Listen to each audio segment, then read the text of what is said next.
Elizabeth, featuring Del Moore.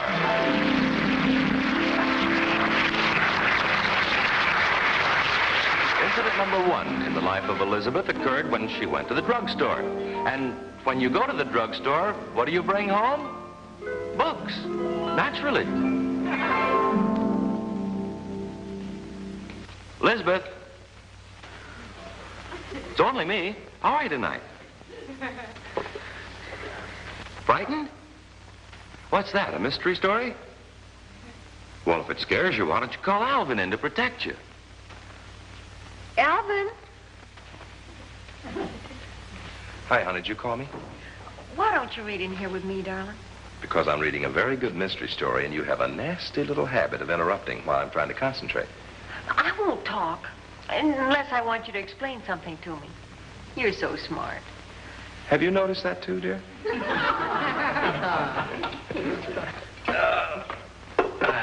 that's fine. That's just fine. No. Oh, hey. Comfy? Mm-hmm.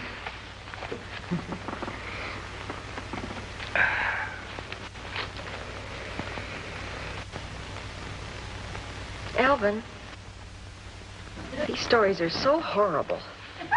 Somebody's head just rolled down the stairs. Listen to this.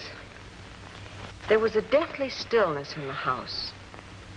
When the head rolled to the bottom of the staircase, it slowly opened its eyes and said, "My feet. Where are my feet? I've been defeated." Don't bother me with your head. I've got a ghost over here that's wandering around throwing poison darts at people. Oh.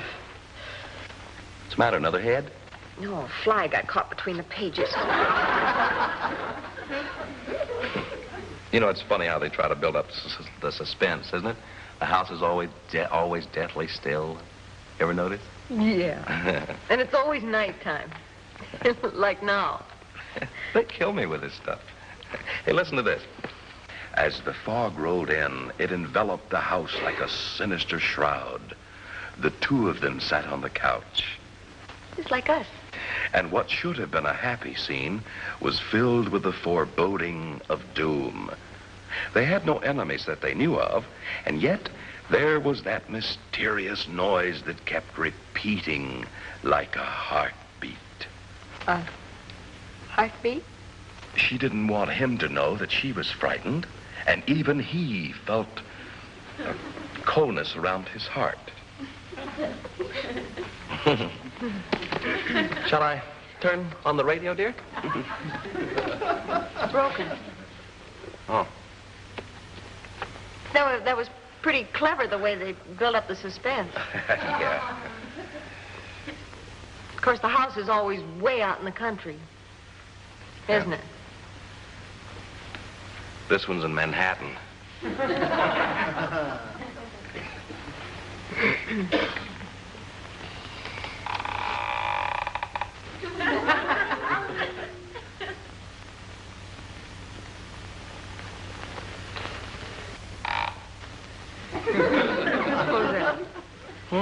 Crickets.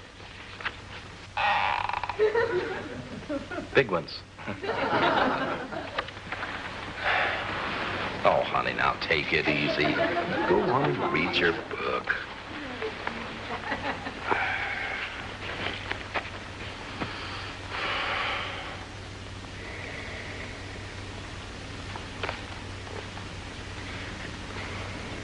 Alvin, isn't the house awfully quiet? Elizabeth, it's supposed to be quiet. It's late. Look, honey, for goodness sake, now don't let a couple of little murder mysteries get you so upset. After all, I'm here. I know. Darling, I know I'm being positively ridiculous, but will you lock the front door? Oh, now, Elizabeth, don't get carried. All right, sweetie, of course I will.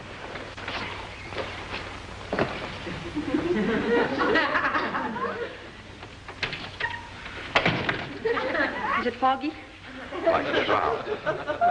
Oh, now, honey, look, there's no reason for you to act... Elizabeth, don't... It's just the telephone. Answer it. Hello? Charlie, Hello? Hello? Helen, there's nobody on the line. Well, it's just one of those things. Probably my girlfriend. I always tell her if a woman answers, hang up. Hang up.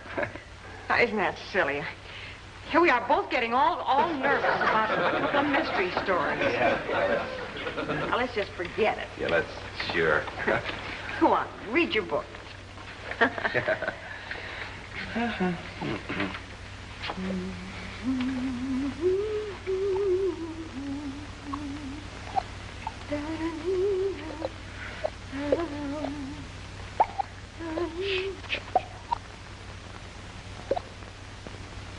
Sure. Like a heartbeat. Misses a beat every now and then. Oh, I'm scared. Now, take it easy. It's coming from in there. Go and investigate it, honey. You don't really think it's a heartbeat, do you? Go see what it is. If you think I'm going to go in there, you're crazy. Are you afraid? Yes. Well, I'll do it.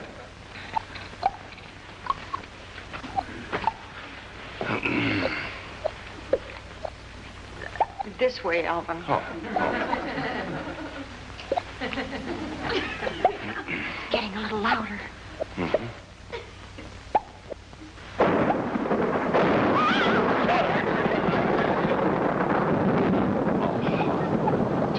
Don't be ridiculous. It's just a thunderstorm. Maybe it's a head rolling down the stairs. Oh, now don't be silly. That's a heartbeat.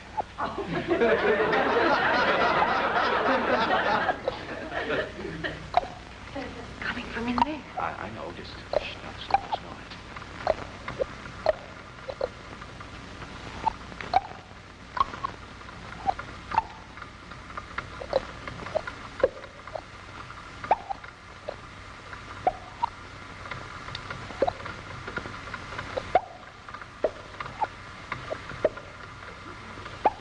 Honey. Here's your heartbeat.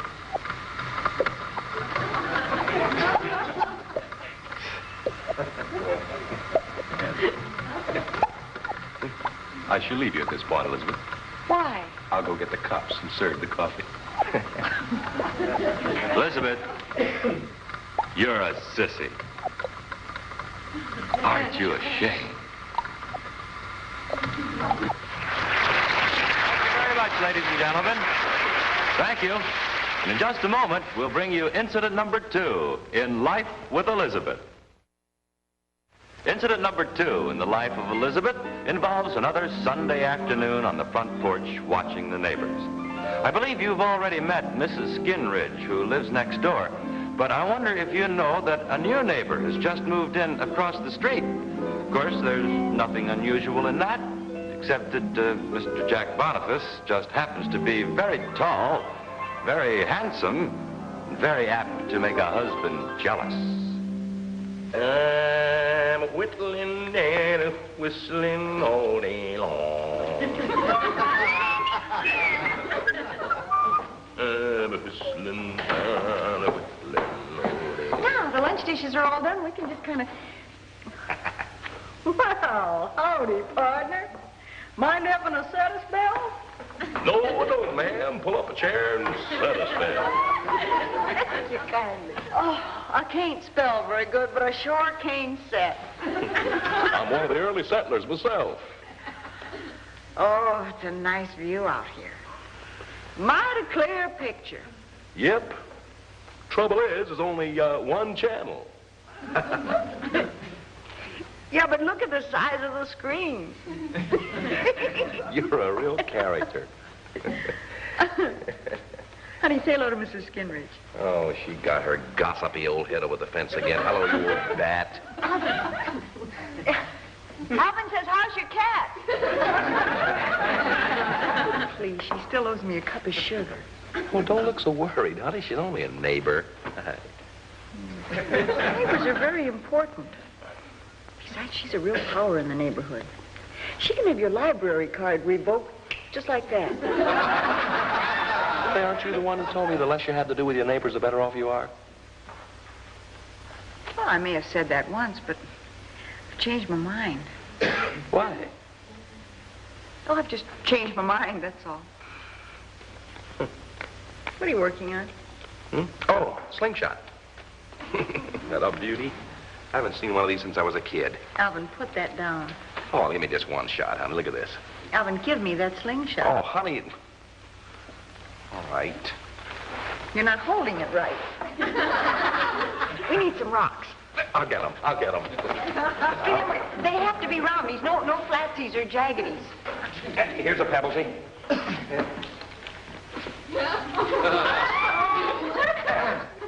Now, let's get us some rocks. I had one, but you spoiled it. What? Dime says I hit it. Okay, you got a bet. Hey, wait a minute. Hit what? Wait. That fence. Oh, no. Pick out your target after you hit it. Well, if you're stupid enough to make a bet like that, that's your lookout. Dime says I hit that tree. Now, that's more like it. Which tree? Wait. That one. Oh. I'll make one of those sure bets myself. A dime says that I hit the porch. Dime says you hit your foot. Bet? Boy, whenever I make you know, I hit it. Alvin, give me that. It's my turn anyhow. No, you've had two turns. Come on. Oh, you've already had two. No, you've had two It's turns. my Look, you make your own slingshot. I'm going to have my own. Alvin. Get out there. How do you do? Missed. How do you like Alvin? that? Put these things on. Nice day. Look at this. Try this. Alvin, will you stop making a spectacle of yourself? What are you talking about? I'm holding it just the way you told me to. Yeah, well, why don't Get you this thing going go quick. in the house? I think I hear the potatoes ringing. Phone's boiling over. What's so fascinating across the street? Nothing. It's just our new neighbor.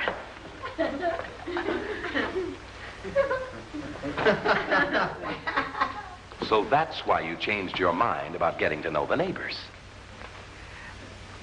Don't be silly, Alvin. I thought it was a little strange you're acting like a lady all of a sudden. When did tall, dark, and repulsive move in? I don't know exactly. I'd guess about 11:53 yesterday morning. About 11:53. Let's talk about something else.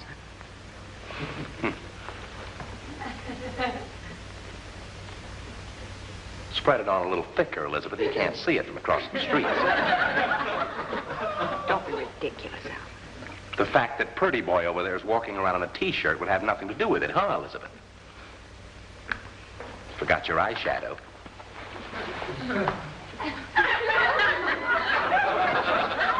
Posing will get you nowhere, Elizabeth. He's washing his car. I'm not posing. It's just that he's new in the neighborhood, and I just don't want him to think that all we do is go leaping around the lawn with slingshots.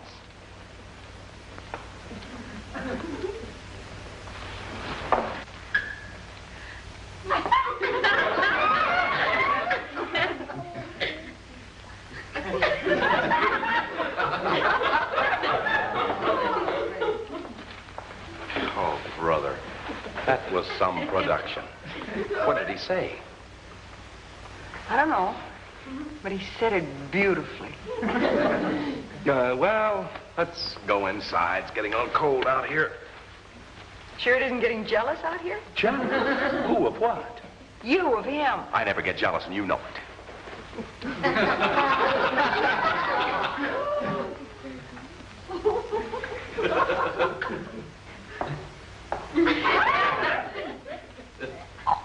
Oh, no. There's my husband. My father's a much older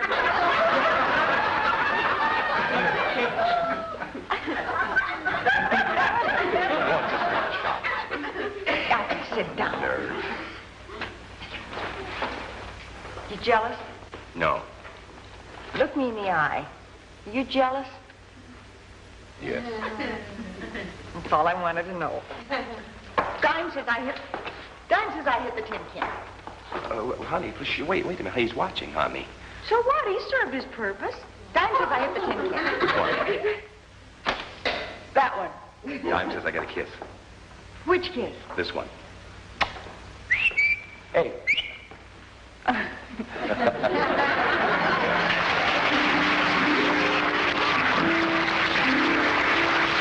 you. Just a moment. We'll bring you incident number 3 in Life with Elizabeth.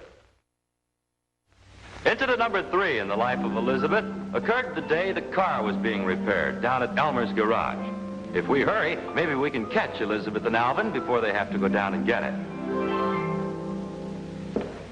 Did you find the number yet, honey? Honey, there's no listing for Elmer's Garage. Well, it wouldn't be listed like that. He thinks of himself as a doctor when it comes to working on cars. Doctor. Yeah, look up Elmer's Mechanical Sanitarium. You must be kidding. No, I'm not.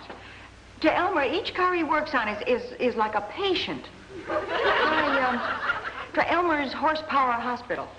Oh, wait a minute. Elmer's Car Clinic. Where are you going? This I've got to see. Oh, don't forget. Now, he's very sensitive. And sometimes he even cries. Yeah, he cries. Yes, I know. He does cry. Wait till I I'm get a not hold of that kidding. beat.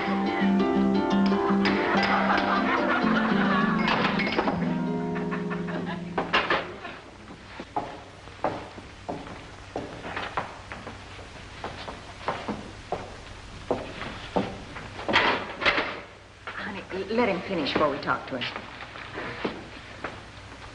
Looks like he knows what he's doing on the platform. Oh, hello. Go ahead and finish, Elmer. We can wait. No.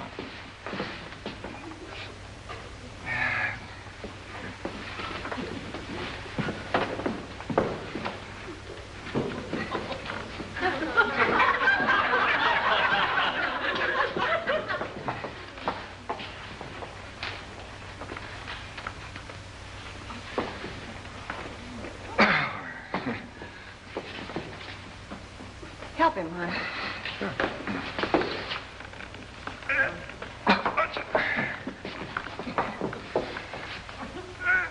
It's moving. Yeah, that ought to do it.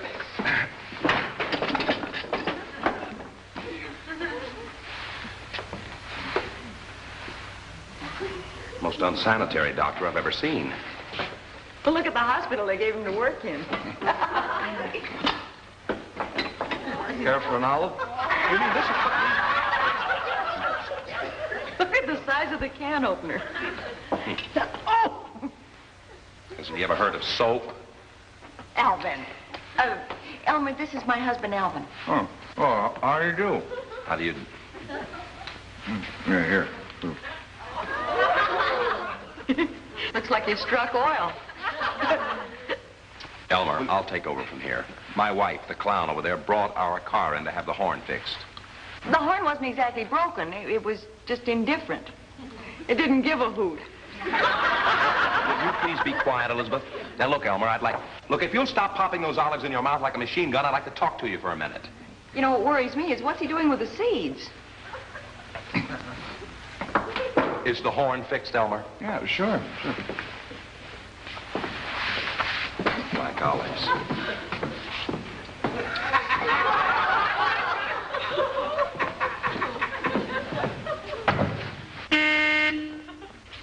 Well, that's more like it. Now, how much? Alvin, isn't the wheel supposed to be in the car? It helps. All right, Buster, what's been going on here? Well, I'm sure Elmer has a good explanation, honey. I'm waiting. You wouldn't want to drive a car with worn-out steering knuckles, would you? Well, the poor little things are worn out. When I think of the strain that you put on their weak little bodies every time you turn this wheel, I get cold shivers up and down my spine. Now, you see how sensitive he is? Elizabeth, I happen to know that you don't have to take the steering wheel off to get to the steering knuckles. That man is a crook. He is not. Besides, he knows more about it than you do. I doubt it. Here are the steering knuckles. Look, Elvin, they even look like knuckles. You're pinching my fingers. Oh, I'm sorry. I wondered why they had nails in them. Look, your part of this conversation is useless. Go sit in the car. I'll tend to this. No, I want to hear more about the steering knuckles. Are they important, Elmer? These little fellas saved your husband's life every day. They should have broken long ago, but they didn't. Not these little fellas. They held on with all the strength in their thin, worn-out little bodies while he twisted and turned the steering wheel to his heart's content.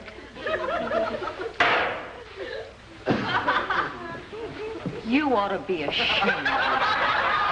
Mean too. He won't do it again, Elmer. Elmer? Elmer. Elmer? Elmer!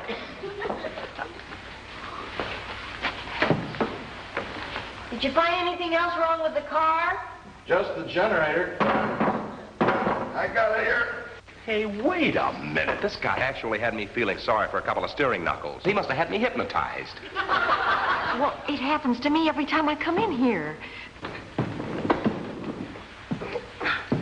Alvin, do you think maybe if we don't look into his eyes, maybe he won't have any power over us? Hey, that's good. Here it is. Don't look now. Tell us about the poor little generator, Elmer. This poor little fella has to supply electricity for the entire car, all by himself. Notice the courageous little armature, all frazzled and burned through neglect.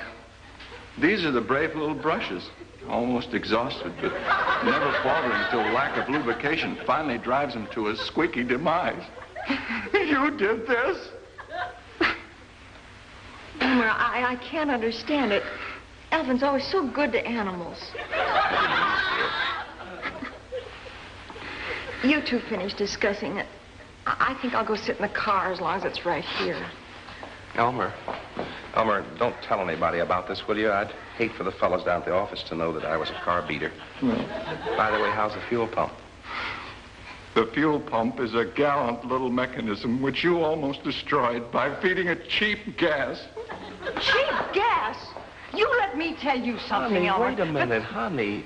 Don't. Elmer's telling me about the gallant little fuel pump.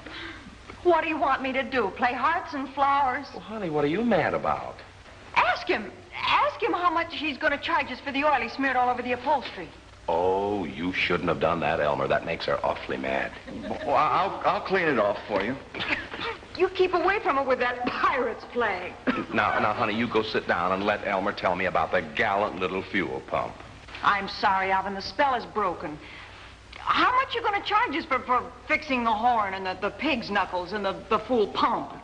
Fuel pump. Fuel pump. Well, I got the bill right here. He's got the bill. You're absolutely right, Alvin. That man's a thief. Now, honey, don't get mad because he got the upholstery a little dirty. A little dirt. Go take a look at it. It looks like midnight in a coal mine. $73.10. That's what I'm... 73. What are you doing?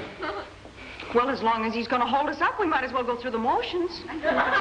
She's right, Elmer. We came in here to get the horn fixed. Are you sure you have the right car? Ours is the green coupe with the white sidewalls. And no steering wheel, and then the black plaid upholstery. Now, I'm sure that he has an explanation for this, Elmer. I'm waiting. Well, I had to climb in a car to fix the clock, didn't I? Oh, well, yeah, that's...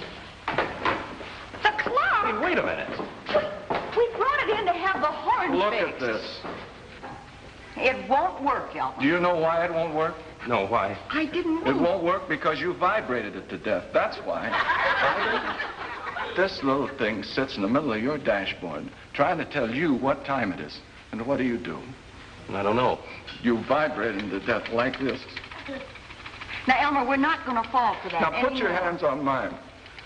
Oh, Elizabeth, this is awful. How would you like to have your mainspring kicked around like this? You two better cut that out. You're going to have butter.